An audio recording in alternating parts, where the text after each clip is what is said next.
मित्रों, महाभारत के सभी पात्रों में से श्री कृष्ण सबसे अधिक अपने सखा अर्जुन से प्रेम करते थे। और जब महाभारत के युद्ध के दौरान श्री कृष्ण ने अर्जुन का सारथी बनने के निर्णय लिया था, तब अर्जुन ने श्री कृष्ण से पूछा था, हे प्रभु, हम पांचों भाइयों के लिए तो आपका आशीर्वाद ही काफी है, फिर आप मेरा सारथी क्यों बनना चाहते हैं? अर्जुन की बात सुनकर श्री कृष्ण मुस्कुराने लगे और बोले, हे पार्थ, तुम्हारे इन प्रश्नों के उत्तर मैं अभी तो तुम्हें नहीं दे सकता। समय आने पर तुम्हें खुद ही ज्ञात हो जाएगा। आज की इस वीडियो में हम जानेंगे अर्जुन के इसी सवाल का जवाब। नमस्कार मित्रों, स्वागत है आप सभी का द यूनिक बातें यूट्यूब चैनल पे। दोस्तों, जब महाभारत युद्ध होना निश्चित हो गया, तब कौरव और पांडव दोनों अपने मित्रों संबंधियों सहित राजाओं को अपने पक्ष में लाने में लग गए। इसी कड़ी में पांडव की ओर से अर्जुन और कौरव की ओर से दुर्योधन श्री कृष्ण के समीप पहुंचे।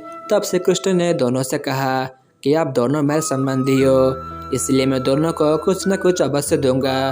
एक तरफ मेरी पूरी नारायणी सेना होगी और दूसरी तरफ मैं निहत्था अकेला, बिना अस्त्र के और ना ही बिना शस्त्र के। ये सुन अर्जुन ने भगवान श्री कृष्ण को चुना और दुर्योधन नारायणी सेना पाकर खुश हो गया। उसने सोचा कि युद्ध में श्री कृष्ण अकेले और निरस्त्र क्या ही कर पाएंगे।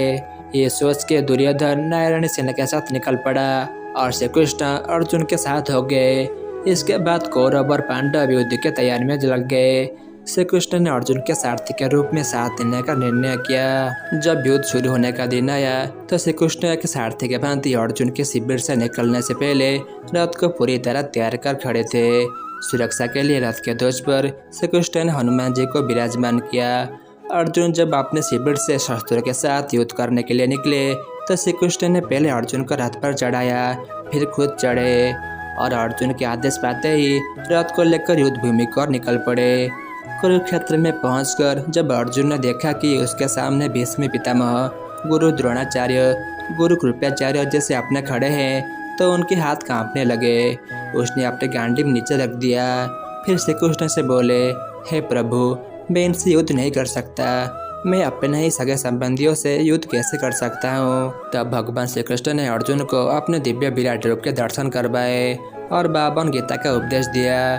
तब जाकर अर्जुन युद्ध के लिए तैयार हुआ। अर्जुन के युद्ध के लिए तैयार होते ही दोनों ओर से शंखनाद हुआ।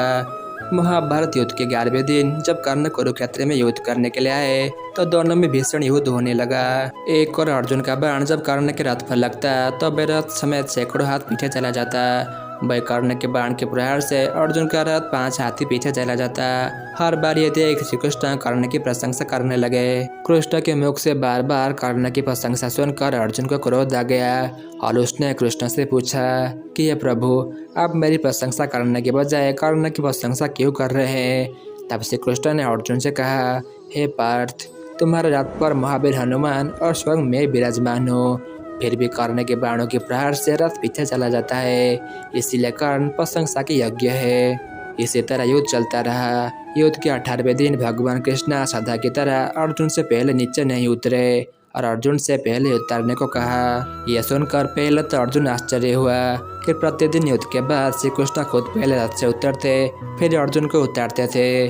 श्री कृष्ण के आदेश अनुसार अर्जुन पहले रथ से नीचे उतर आए, फिर श्री कृष्ण नीचे उतरे और अर्जुन को रथ से दूर ले गए।